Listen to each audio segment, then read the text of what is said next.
Qui va faire la démonstration? C'est ouvert? Avec la machette. Ouais. Ça va? Tu connais bien utiliser la machette. C'est Jimmy?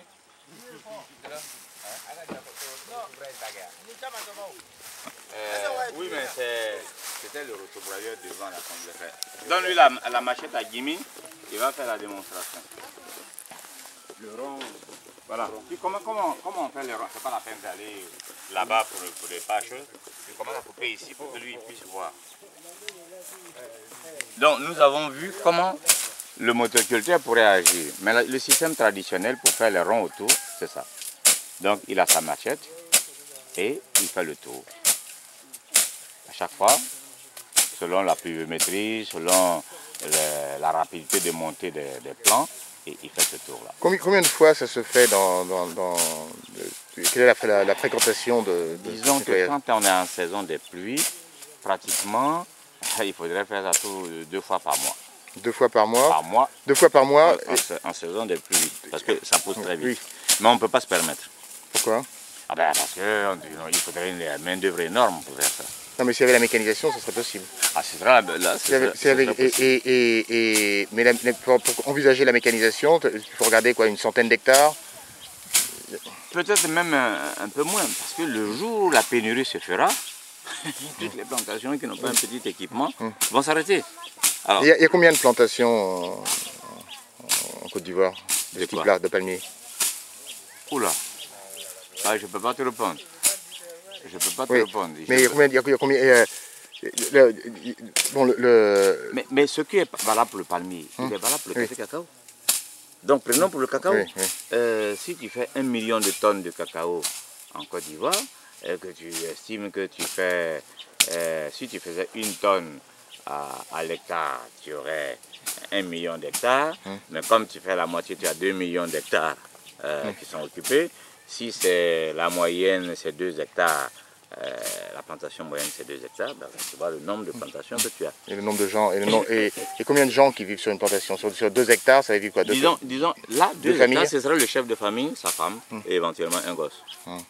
Là, la main d'œuvre. Un gosse qui travaille? La main d'œuvre, non, qui pourrait aider un peu. Mais la main d'œuvre serait supprimée.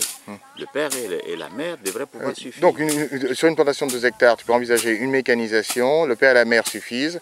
Avec 2 hectares, ils produisent... À ce moment-là, il faudrait le motoculteur comme ça, qui servirait simplement pour le sarclage, qui est l'opération qu'il faut faire obligatoirement pour que la plante profite le mieux possible de l'engrais. Tu as combien de palmiers à l'hectare? 145 plants. 145 plants à l'hectare. Et comment ça s'appelle, sur un hectare, combien un hectare produit? Quand le type coupe, Barry, quand le type il fait les ronds là, il fait combien de pieds par jour? 81 pieds par jour. Voilà. Avec l'opération qu'il vient de faire, tu vois, il vient de faire tout son tour. Donc s'il y a 2 hectares, il y a 300, le gars, ça va lui prendre, dans le cas du palmier, 300 dans le cas du palmier, il fallait plus loin, il fallait 5 hectares ou tout comme ça. Nous, on en a à peu près 90 ici. Mais nous, on a compté les pieds. La dernière fois, quand on a fait le point, on avait 17 000. Le nombre de pieds. On avait 17, c'est 13 000. 13 000. Ouais, c'est 13 000. Bon, disons on a 14 000 pieds sur notre surface ici. Ben, c'est 14 000 pieds. Si les gars font 80 plants par jour, ben, en divisant par 80, on voit le nombre d'ouvriers qu'il faudrait si on voulait nettoyer tous les plants le même jour. Si on n'a pas ce nombre d'ouvriers, eh ben, ça veut dire qu'il faut étaler. Et quand on étale, on arrive à ça. Et ça, il ne faut pas. Parce que la plante déjà est au pied du palmier. Donc, eh ben, s'il y a de l'engrais, eh ben, ces plantes-là, elles ont bouffé aussi bien que le palmier. Ensuite, quand les plants sont arrivés là-bas, le nettoyage est plus difficile et plus dangereux parce que vous avez des morceaux de feuilles qui sont comme ça. Quand le gars va aller nettoyer là-bas, il se fait piquer ici. Donc, il faut éviter ça. Et justement, comme il ne veut pas se faire blesser par les branches, eh bien, il ne se rapproche pas. et il ne se rapproche pas. Et la plante de couverture qui était censée tuer les autres plantes, elle devient aussi un danger puisqu'elle s'accroche et elle bouffe. Alors, cette plante de couverture, ça s'appelle le Puraria. Le Puraria, c'est cette légumineuse. Elle est plantée volontairement? Ah, elle est plantée volontairement et elle a pour but, vous voyez comment elle fait? Elle entoure les autres plantes. Elle les entoure petit à petit et elle les étouffe. Donc ici, il y avait des graminées, comme on en voit là. Et là, eh bien, petit à petit, elles ont entouré. Voilà un exemple typique. Elle a entouré et puis elle va étouffer et elle va devenir dominante. Et donc, elle a des aspects négatifs ou c'est purement positif? Actuellement, elle permet simplement de tuer les autres herbes. Et comme ça fait une masse végétale, là où il y a des pentes, ça freine l'eau. Donc ça a en même temps un côté protection de l'environnement. Et si vous avez des animaux, comme ce sont des légumineuses, elles sont très bien pour l'alimentation des animaux. C'est pour ça que des expériences ont été tentées d'élevage des bœufs sous palmiers. Alors en ce moment-là, tant que les palmiers sont petits, les animaux passent au milieu, broutent les herbes et ça nettoie et les animaux mangent.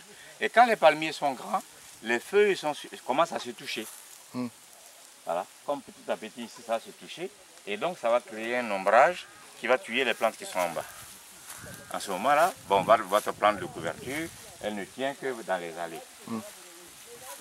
Mais il ne faut pas attendre d'être complètement pris à la gorge avant. Il faut commencer à réfléchir à ces questions-là, de telle sorte que si la main-d'œuvre devient bonne.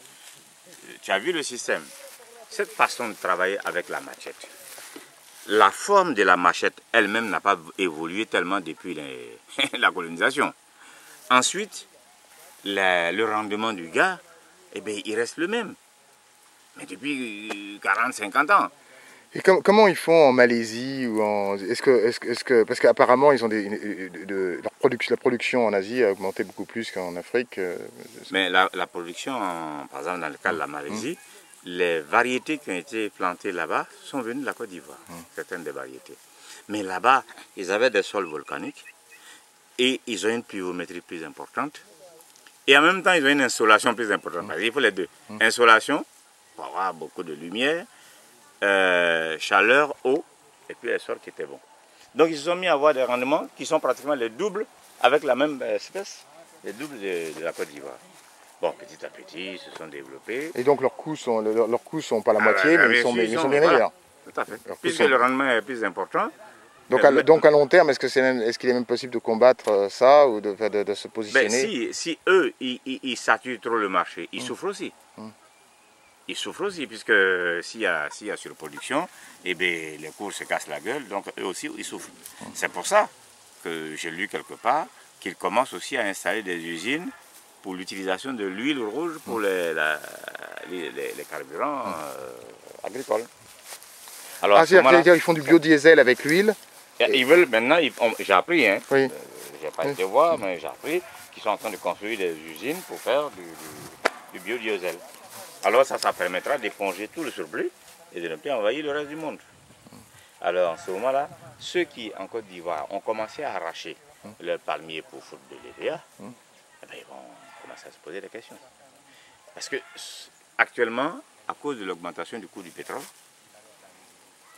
le coût du caoutchouc a augmenté, puisque les deux vont ensemble. Pour les pneumatiques, tu as une partie où on utilise le caoutchouc naturel et une autre partie où on utilise le caoutchouc synthétique. Mais tout ce qui est flanc, qui travaille beaucoup, et tout ce qui est surface de contact direct à le bitume, il te faut une bonne partie de caoutchouc naturel, parce que c'est plus souple. Et ça, tu ne peux pas le remplacer pour le moment. Mais quand le pétrole flambe, le caoutchouc naturel suit. Et comme les gens se disent que le pétrole il va se maintenir haut pendant un certain nombre d'années, les gens sont amusés à arracher leurs palmiers. Mais quand tu arraches tes palmiers et que tu te mets un an pour retravailler ton sol, pour planter ton EVA, il te faut attendre 7 ans avant de commencer à saigner. Il te faut attendre encore 3 à 4 ans pour que tu sois en vitesse de croisière. Eh bien, il peut se passer des événements. Hein. Et quand tu arrives aux 7 ans, c'est peut-être l'inverse qui va se produire, que c'est le palmier qui flambe. À ce moment-là, tu arrêtes tes EVA pour remettre du palmier. Bon, en tout cas, voilà un peu les réflexions sur ce machinisme. Et l'autre motoculteur, c'est un Tobata asiatique. Lui, je ne sais pas combien de chevaux. Ça doit être peut-être dans les mêmes eaux ou un peu plus. Tobata, 14 chevaux aussi. Voilà, c'est même origine de Brésil aussi. Alors, tous ces trucs-là, on devrait s'en saisir et à la limite, adapter un siège, de telle sorte que le type puisse travailler assis. Alors, si lui, il doit remplacer un ouvrier, non, moi je ne vais pas les chiffres. S'il doit remplacer un ouvrier, eh bien, d'abord, c'est simple d'utilisation. Lui seul, il peut faire ses passages. Alors, peut-être qu'on n'a pas fait encore le calcul. Tant qu'il y a la main-d'œuvre encore, on hésite, mais il faut commencer. La recherche devait maintenant commencer à s'intéresser à ça et faire des pratiques. Pour dire, un ouvrier qui a un motoculteur avec le gyrobroyeur devant, combien il peut faire d'hectares par jour? Si les autres font 81 pieds, lui il peut faire combien? Et ça coûte combien par rapport à la main? Ça, il faudrait faire ce calcul. Avec toute la protection contre voilà, Tobata. Alors, est-ce que c'est un petit malin? Donne, attrape le fourreau. Est-ce que c'est le Kubota qu'ils ont remplacé par Tabata? Oui, parce que c'est vrai qu'au Brésil, ils ont... Un petit malin a dit on fait Kubota Brésil et on fait Tabata, Tobata pour... voilà, c'est plus gros ici, Tobata.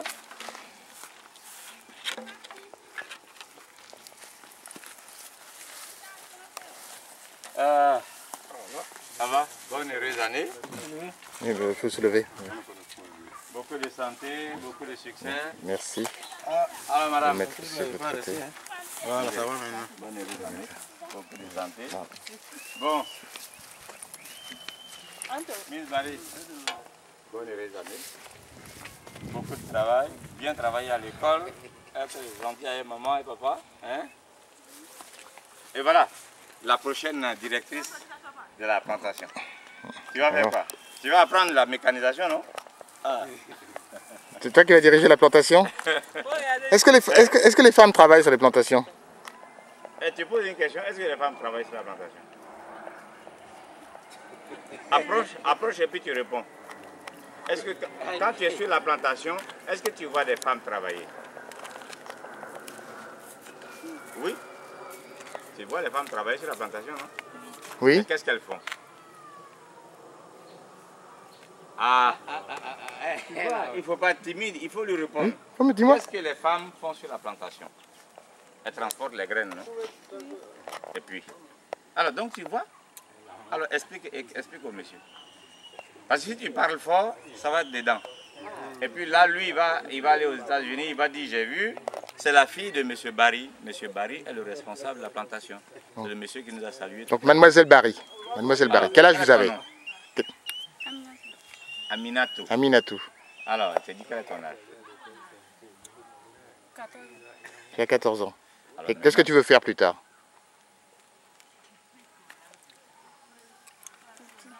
Comment? Outil? Tu veux faire quoi? La couture. Mais parle plus fort pour qu'ils t'entendent. La couture? Oui. Tu veux faire la Tu vas avoir un couture? magasin, un atelier de couture. Tu veux un atelier de couture? Joli modèle. Ça t'intéresse plus que de faire la plantation? Comment?